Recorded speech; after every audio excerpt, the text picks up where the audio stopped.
গতকালকে থেকে আমরা আমাদের নেতাকর্মীদেরকে সাথে নিয়ে আমরা যে সকল স্থাপনায় হামলা হয়েছে বা হওয়ার সম্ভাবনা আছে আমরা সেই সমস্ত জিনিসগুলোর আমাদের কানে আসার সাথে সাথেই আমরা সেখানে উপস্থিত হচ্ছি।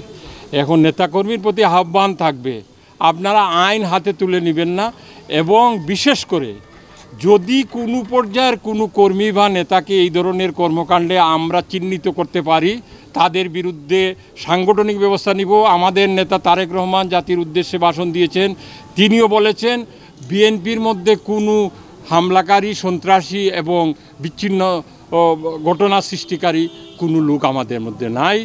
আমরা মনে করি যদি কেউ করে থাকে তাহলে তার বিরুদ্ধে আমরা যদি চিহ্নিত করতে পারি সে বিএনপির কর্মী, তার বিরুদ্ধে ব্যবস্থা নিব। আমার আহ্বান থাকবে যে সিলেট জেলায় কোনো পর্যায়ের নেতাকর্মীরা আইনশৃঙ্খলা রক্ষাকারী বাহিনী বলেন আর সরকারের যে কোনো এজেন্সি বলেন তাদের কাজে সহযোগিতা করতে, এবং আমার পুলিশ বাহিনীর প্রতি অনুরোধ থাকবে আপনারা আপনাদের স্ব দায়িত্ব পালন করতে আসেন।